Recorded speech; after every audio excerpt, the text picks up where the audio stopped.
Okay, for all our listeners and viewers at home, today we have Mayor Joe Preston joining us on the Raw Couch, but you are a Yes. Ram. You're a really Yeah. authentic man, and I'm happy to have you here. And I ask everyone this question. We'll start off with this. What does authenticity mean to you? Well, the being real, and kind of being who you are. I think it's really, there are people who would like to be somewhat artificial to kind of cover up what they do. I just find if you answer every question pretty honestly, you get a lot more acceptance. So that's authenticity to me. Love it. Love it. I don't want to go right into the deep. I want to ease Okay. into it a little bit, but I'm going to start with the fun questions first with you. Okay, go. So, if you were arrested Yes. with no explanation, what do you think your family and friends would think why you were arrested? Oh. For being too boring? No, it would probably be for standing up for something.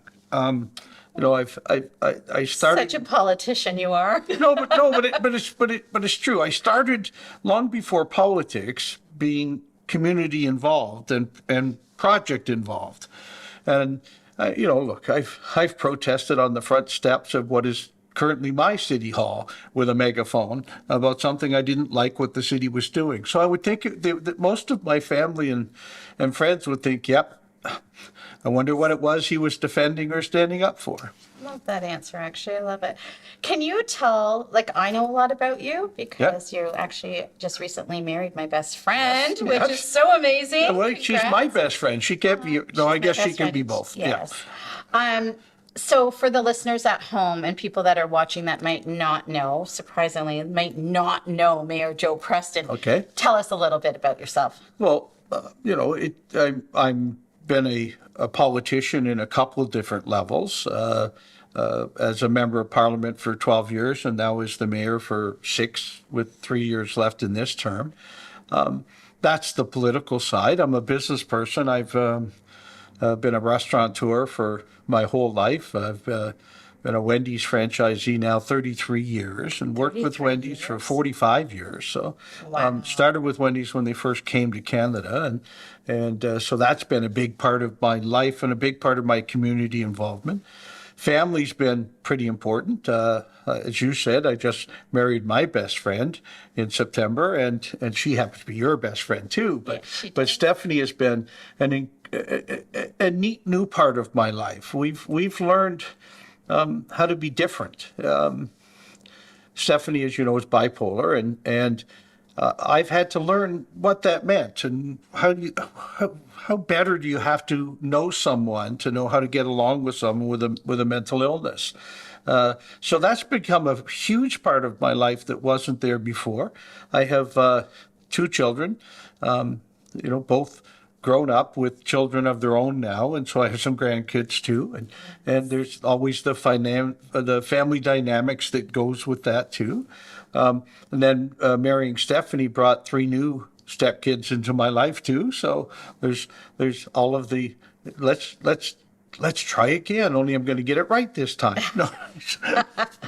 So you just mentioned something, and Stephanie openly speaks about this, so I feel comfortable talking about this. Stephanie is bipolar. Right. She is a social worker. Yeah. She has a passion for life. And yes. I've said this openly before. If I stood in judgment of Stephanie, her and I would not be friends today. And it saddens me because so many people do judge her.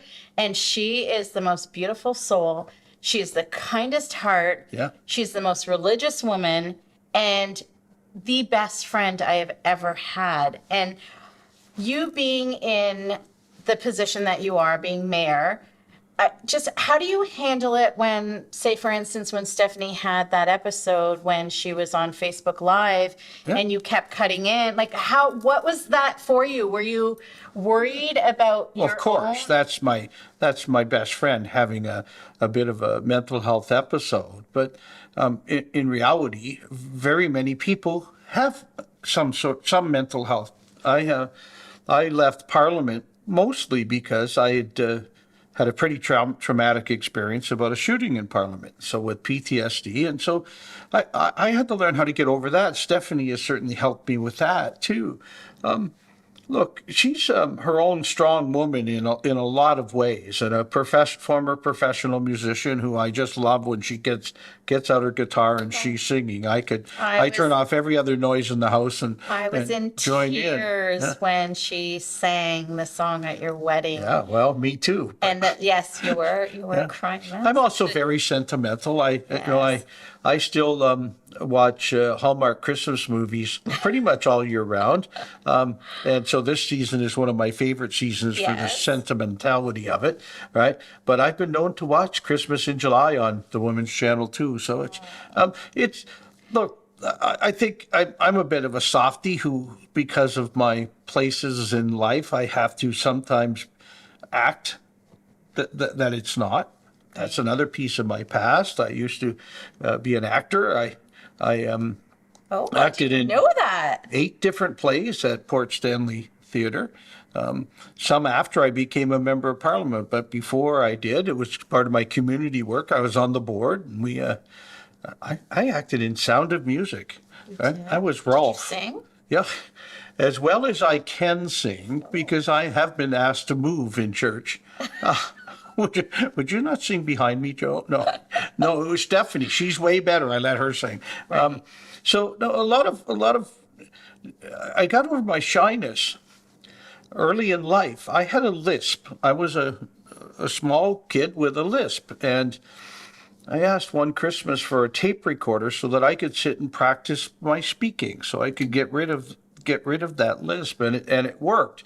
But because of the actions with that, some of that was public speaking, and others was, just always speaking into the tape recorder to practice speaking. I became a lot better at public speaking.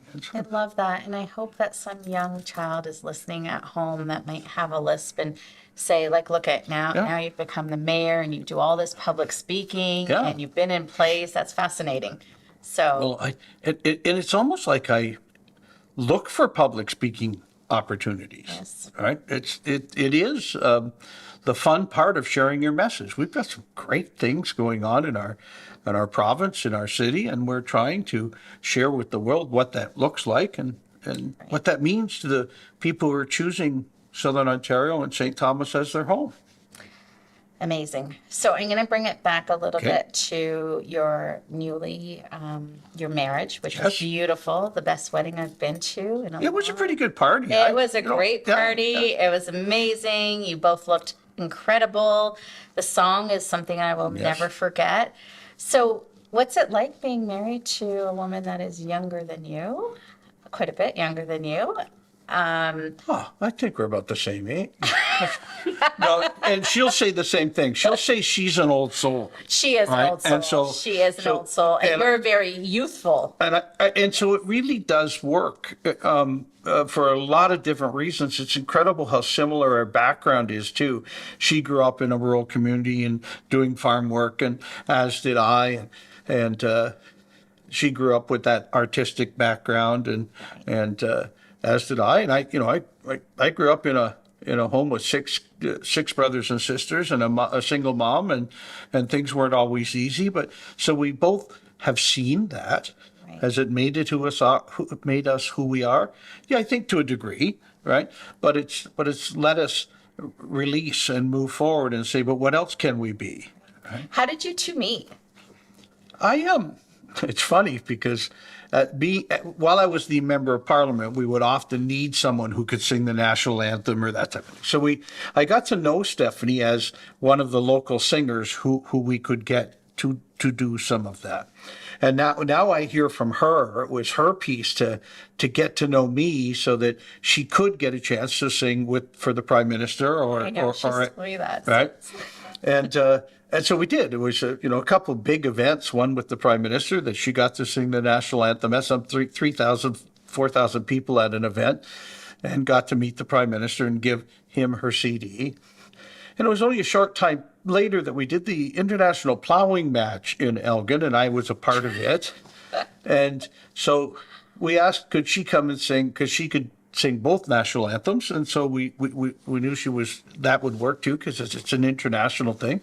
And Mrs. Harper it was women in farming was the theme, and so she sat down with Mrs. Harper for lunch and Mrs. Harper says, I now know who you are. Your CD's sitting on our counter. The Prime Minister gave it to me to put into his iPad for his running and walking. And now I know who you are, right? And so these were kind of her goals to get to know to know me. Right. Well, after I left Parliament, I started mentoring small businessmen, business people as much as I could. And Stephanie was one that asked for some help, and she came and met me, and we were talking about some plans she had on consultations for beauty salons, or it was. And after a meeting or two of that, I said, do you have anything else? No offense, but I'm not sure that one can be monetized. I'm not sure you can get there. She said, well, I used to make granola for a living. I went, okay, food's my life. I know this stuff. So we talked a lot about her former business making granola product. Mm-hmm. And I thought almost immediately, we can make money at this. We can do this. I see some other ways. I see kind of where you went wrong in the past and how that didn't work. Let's do it together. So we became kind of business partners that fell in love. Aww. Right? And so, and then working together every day, we kind of fell out of love. You should never be business partners, right? They always say a bad business thing. And romance. Well, don't it mix can always. work as long as you can turn one off and not and leave the other. And often it would always get back to business. And it was anyway. So we're no longer in that business. We tried to. It was a profitable business. It was going well, but. Somewhere in the mix of that, somebody asked me to run for mayor. So I did. So you did. Well, now, my days were kind of full. And so we had to decide which is leaving. What are we going to go without? The Wendy's business was still going strong. We have a great partner on that side of the business. And the mayor's business was going maybe better than I thought it would go. And so we said, look, it's going to have to be the granola business. So we've kind of packed up the factory. It's all still sitting there. It could come back to life, I suppose, at some point. But I don't. It's now storing old restaurant equipment and stuff along with look, it's something that could be. It's a piece of another goal. I pride myself on. I teach this a lot in mentoring. I've spent my whole life kind of setting goals and saying, I can get that one. I can get that one. Well, I mean, a successful business person set goals. What did I want to do? How did we want it to grow? Member of Parliament. I was not political in my youth or even as a young man.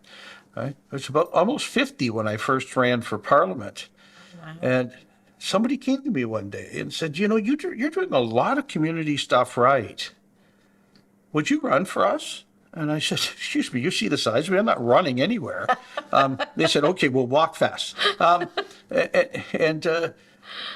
It became a choice. I was already doing a lot of work in the community anyway, and I just said, this is another way to really give back to my community. So we went off and did it, and of course we won that election in 5 cents, but it's about community work. So I'm going to bring it back to some fun stuff, some spicy stuff. This is your first Valentine's, or you're going to be having your first Valentine's as a married couple. And big plans. We won't let. Well, I got huge plans over New Year's. It's our honeymoon. We haven't been able to really have one yet. So can I come along? Like she's trying. No, you're not coming. She's asked me to come on this trip. She's like, Joe's going to be doing his thing. Do you think he'll mind? And I'm like, no, go have your honeymoon. Yeah, I think the days in Cancun. So you know. We went to this hotel in Cancun last year. Now Stephanie has lived a fairly poor life, right? And so I've at least had some chances in my life to go to places like resorts and travel a lot, and certainly politically travel to see the world. But we went to a great resort in Cancun last year, and we both absolutely loved it. And I said, I don't know if you could do a resort better than this. So we're moved this year up into the presidential suite to see if we can make it even a little better, right? Trust me, I'm coming along. There Even must be I a might not tap that physically pours be there, but I'm margaritas. going to know Yeah, yeah. everything that's happening. Yeah. So that's even before Valentine's Yes, Day. it You're right. is. I'm going to have a rough time topping that You are, so- before. Yes, I. She loves jewelry, and I like buying jewelry, so this also helps us to work out for her too. So, Okay, so there's some jewelry. that's at least Maybe a like a little start. blue box or Yeah, something yes, happening. yes, Okay. yes. Shh, we won't tell her. No, don't watch them. Yeah. No, she won't. She hasn't even No, watched no. any of them. So But she might watch mine and not. Right. Anyway. Yeah. we'll try to air it after Valentine's. Okay. How about that? Great. Okay, so now we've had some fun questions. Okay. I want to get a little bit raw with you in the sense of I want to bring you back. And if this is too much, you just let me know. But let's go back to 2014, Okay. Parliament Hill.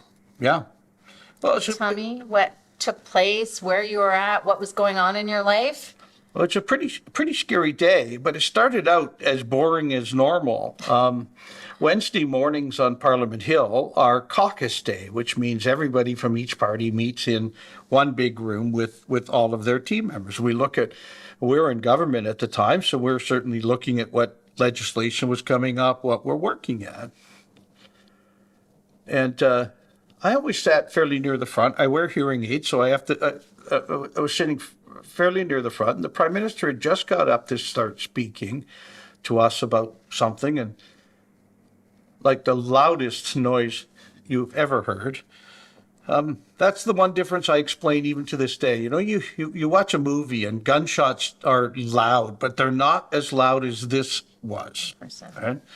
So there's a first one very loud shot, followed by a couple of others, and then quiet. While we all looked at each other and went, "What are we supposed to do now?" The government caucus room is right at the main hallway, and so. As it turns out now, we know all this. The gunman kind of broke through the front door, shot one of the security guards in the leg, and then proceeded down the hall that he thought was heading to Parliament. And it wasn't. It's heading to the library.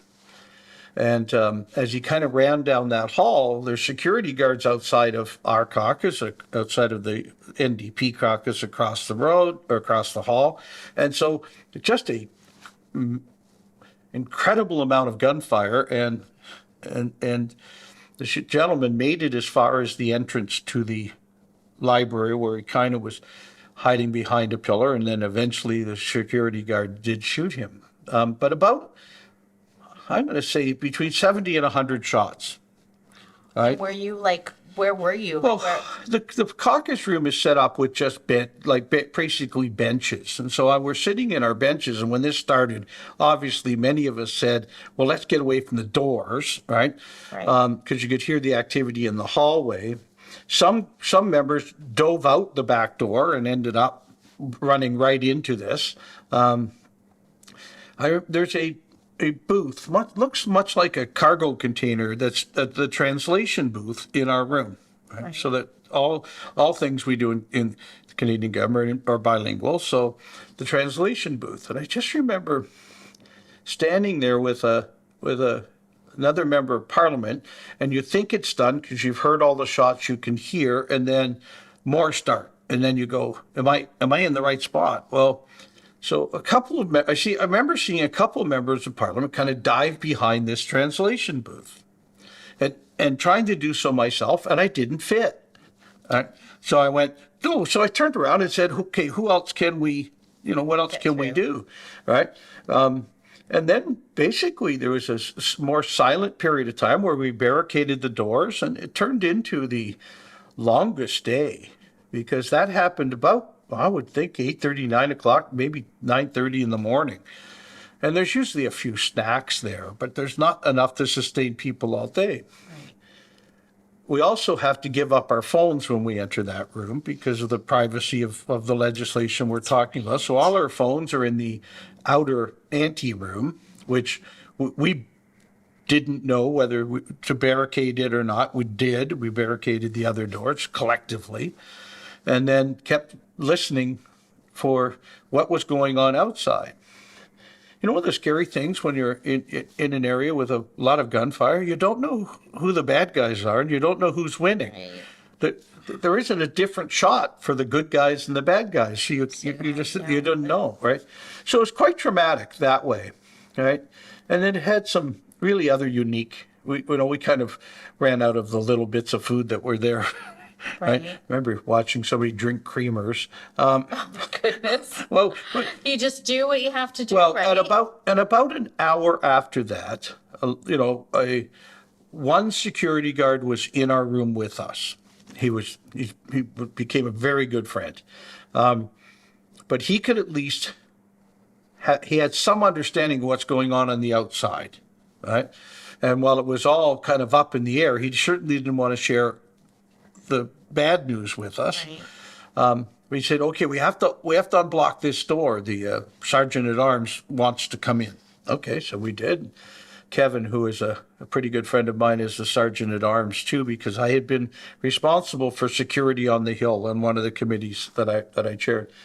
Came in and said, okay, we don't know what's going on either, but somebody broke in, somebody shot somebody, we shot him. He said, I dispatched him. Those were his words.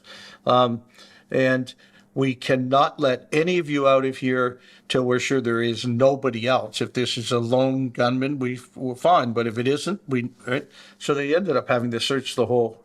And we kept asking, well, about then, they did took the prime minister out. His security detail was separate, took him out. And the rest of us are in there and then ended up sitting there for, I don't know, 5 or 6 hours, right, of what's happening next. And Kevin the sergeant arms would come back occasionally, perhaps hourly, to say, well, here's where we're at, here's what we're doing. We don't know where even some of your colleagues are. Well, some of our colleagues got out when the shooting first started and went and hid behind filing cabinets in people's offices and stuff. And so they had to search the whole of Parliament to get there. Anyway, so that turned into, we finally were allowed to, well, we were asking, how will we ever get out of here? And so they ended up taking us on a bus over to the Foreign Affairs building. And we said, okay, but how's that going to help? They said, well, we think you can disperse from there and go home, and there's enough of you going different directions. Right. Oh, yeah, good. I don't want to be last. Let me out first. No. So that was that night. I just remember Mrs. Harper bought us pizza and beer, and it was the best pizza and beer I've ever had, and I still remember it to this day, and I like pizza and beer anyway, but really the next morning was the tough day. Right, because it all sinks in, right? Well, and look, I said, we've got to go back to work. If we don't go back to work, we lost, right? Right. So we're all, and of course, by then, Parliament Hill's in a complete shutdown, so we're all walking back to work, but along with all the staff there too. And that's when it really it hit me more. I did go see one of the councillors that day or the next day to say, look, I suppose this is supposed to bother me because it is. Right? And then I really went through about a 6-month or a year period of time where in the middle of the night I would hear gunshots and wake up and not know whether I just heard gunshots or that was part of a vivid dream. Right? And of course it was just part of a vivid dream, but you get up and search your whole apartment. Right. And so it's taken a long while. Even the next year and a half after that, fireworks were terrible. I couldn't, right, because you'd hear it. I remember an instance, and I kind of had put this in a comedy routine I did as part. I did do stand-up comedy for quite a while too. Right? Do you want to do some after? Yeah, well, maybe. But Elliot, my grandson, they were over for dinner, and I was helping just kind of clean up. And I'm getting more and more anxious, and I can't figure out why. Well, Elliot's banging with a wooden spoon on a stainless steel bowl. It was triggering me. Right. And I had to go into the bedroom and say, okay, that wasn't real. You saw what was doing it, but it triggered the same thing. So that was part of the PTSD that I suffered, and it seems to be almost completely gone now. There would be time. Look, and I don't go looking for fireworks, but if I do, I have to see the fireworks. Then I know it's not that. But it's more the reliving it. The dreams are all but gone, maybe once a year. So it's Do you remember on that day what was going through your head? Like what like were you? utter fear. I mean, it was terrifying, and I saw but it also comes to you. That was really scaring, but I've got to protect this person, or I'm seeing this person who's having a harder time, or prayer has always been pretty big with Just me about too. to ask, are you a Yeah, religious so there man? was Did a you- lot of silent prayer, but many of my colleagues are also fairly good Christians, and so we prayed a little bit in that room too, right? And the next day certainly prayed for. And is there such a bond now between you and all your colleagues Well, that were? certainly, yes and no. I think there are some that we it's not a comfortable thing to talk about. So right, and with others who are, let's say there's I don't know 150 some people in that room that day to start off with. So probably the 10 near me were are more of those comrades in arms. Right. We went through hell together. But it's a big room of a lot of people, and you often wonder how you react in a time of crisis like that. And And did you surprise yourself with the way you reacted? no, or- because it's so instantaneous. I even to this day talk a lot about I can't always predict the future. And even in my political career, my marriage, in any part of life, in my business career, you have to learn to be a good reactor more than you have to learn to be a good planner. Nothing wrong with having great plans in place, but when something comes up, you want to react to the circumstance. I was quite pleased with how I reacted to the circumstance. It wasn't, well, I mean, I could have dove under the bench, I suppose, but it's more a matter of looking around and saying, okay, what makes sense here? What's first? What's second? What's third? And it was neat to keep your mind about you. Scared as hell, but keeping your mind about you. Yeah. Thank you for sharing that. Oh. Thank you so much. I didn't realize all that went down. I didn't Yeah. even know that you were there, to be honest. I So- still couldn't, in my or half a year following that as a member of parliament, I could not visit that hallway. There was a lot of shot marks or bullet marks in the wall outside of the library. And I used to really take a lot of visitors on tours, right? And I would avoid it, or my assistant would take them on that part. And it was really in the week before I left Parliament for the last time that I actually went and visited that area, because it really helped bring closure to it for me. Now that building, the main building of Parliament, has been closed for almost 8 years. It's got probably 3 or 4 more years before it reopens. And I said to myself, I won't go back till it does reopen. Right, just so you can. I've been to Ottawa a couple of times and met a number of my colleagues each time, but yeah, I'm not. I won't say as I'm 100% ready to do it. Yeah. That. So, okay, this is going to Yep. lead me to my next question, and I don't know if that was, but what has been the most Ross moment in your life? Would you say that was it, or? I think I almost have to, although there's certainly been some times in my business career, in my business life, where things were not going great, and we were near the edge. I jokingly tell gee, I'm glad I bought a restaurant, all right, because the kids could eat every night. Right. They thought it was great. Wendy's food came home every night. Well, sometimes because we couldn't afford to go get the groceries, because this was a new startup business. So there's been that type of piece. I think that's really it. That's the shooting one is the most absolute at one moment kind of thing. But there's been business times that are longer, tougher periods. Right. So, fun question. Favorite item on the Wendy's menu? What's your go-to, or are you sick of? Well, see, I love our spicy chicken right, but I'm supposed to say baconator or no, the spicy chicken is really the favorite thing I have. Yeah. Did you want to name your restaurant again?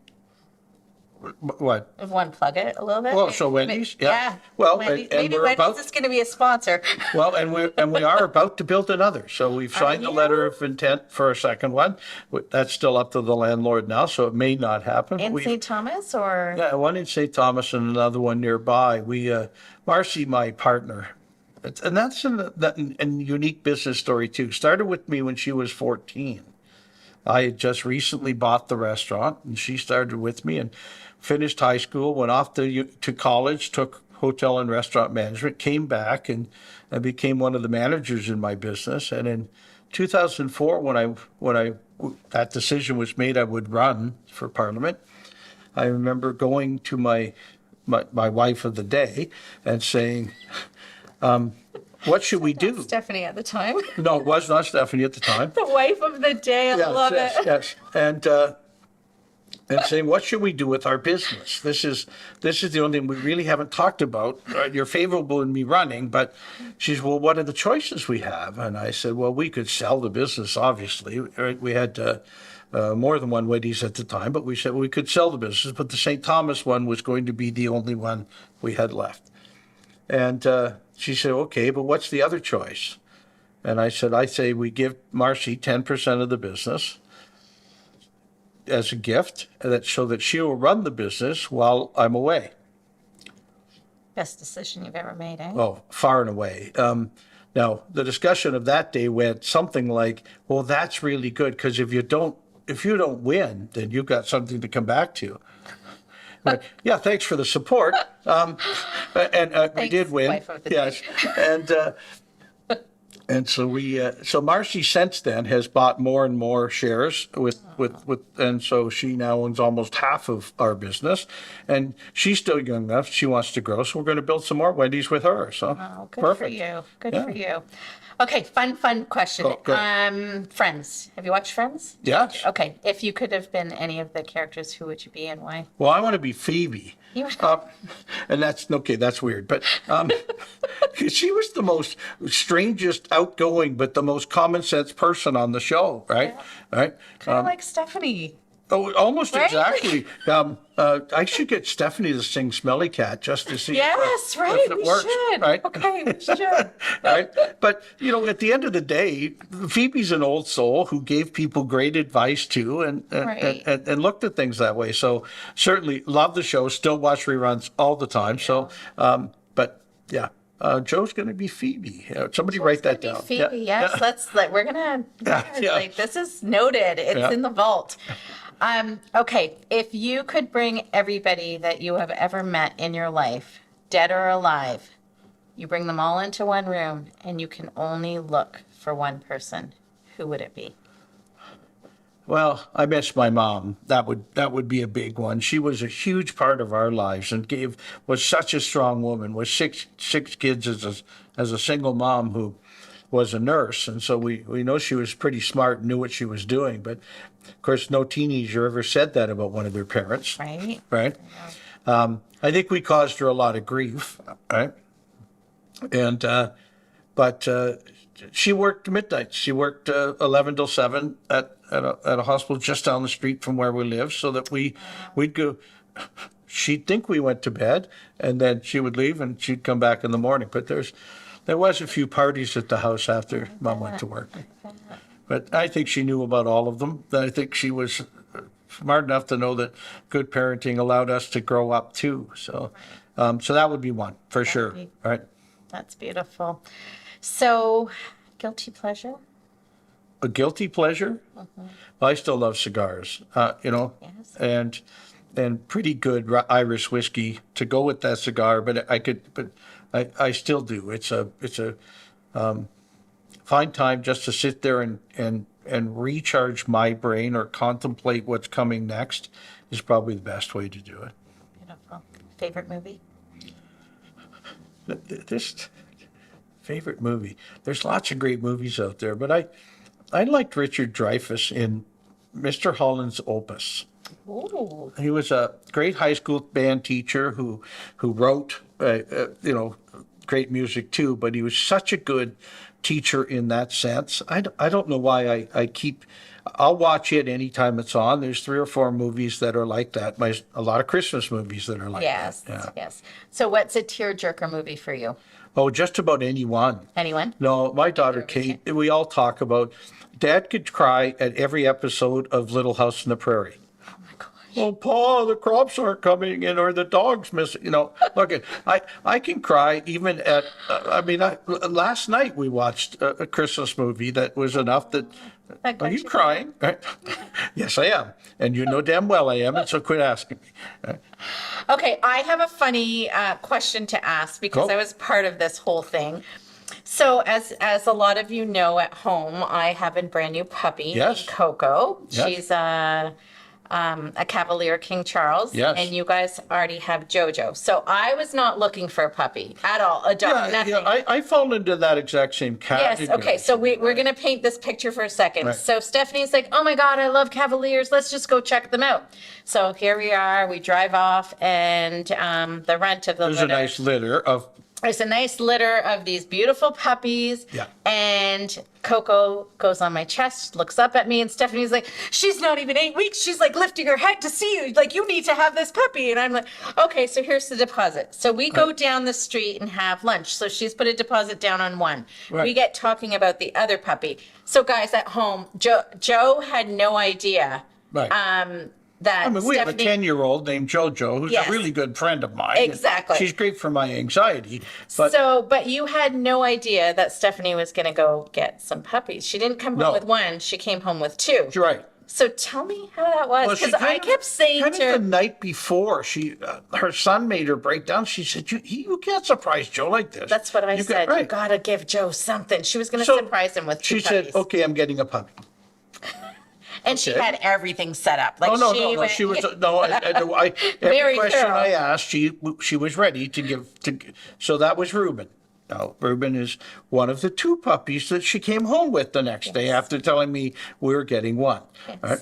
So we now have 2 6-month-old Yes. Cavalier King Charles twins. So we call them the twins because They they are are the just twins. they will not. They're almost not separable, and we're really now working on And separating them a bit, making them more independent on their own. But they're the cutest. Now, if you don't know Cavalier King Charles Spaniels, they will lick you to death. Yes. You and my hold, son you hold a hates puppy. that. Right. Well, I'm not a big, huge fan of it either, but even JoJo at 10 or 11 years old likes to still get in my lap and lick me, and I go, okay, stop. And then she knows enough just to lay there. Right. The puppies have not figured out this yet. They will honestly lick my face till I throw them on the floor. I mean, No, they really? just love, right? They're such loving dogs that way. They So, are. and they're too dim. They're so cute. I moved down to number 5 on the cuteness scale in my apartment. Yes, you have. Okay, right? Stephanie always leads the pack on the cuteness. JoJo, the 10-year-old, is a very cute puppy. Oh, he's so cute. Now add 2 6-month-old Yes. Ruby Cavaliers.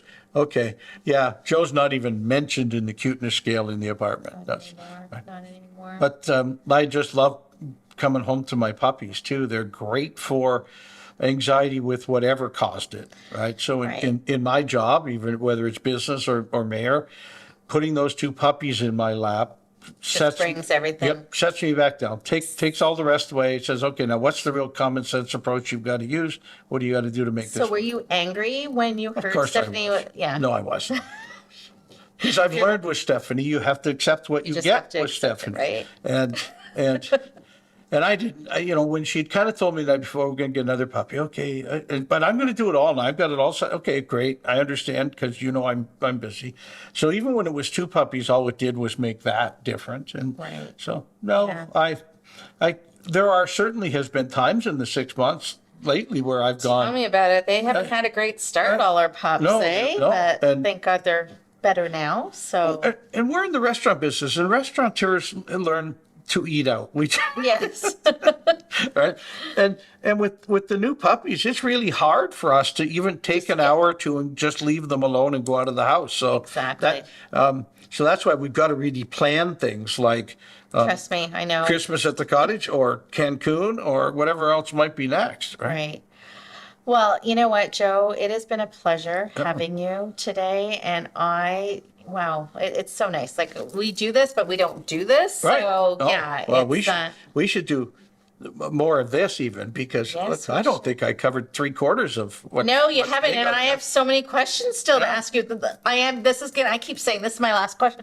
This is the last one. If you could change one thing about yourself that you're either not happy with, or maybe there's nothing you want to change, but if you could wave a magic wand and change one thing, what would it be? Well, I might have started some of this stuff earlier.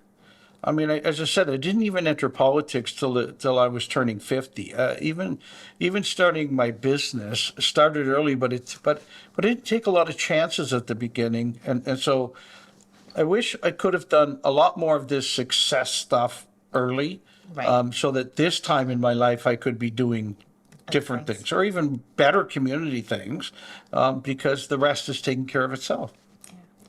Awesome. Great answer. Okay, that's a wrap. Thanks. That's a wrap. Thank you so much. Let's get real.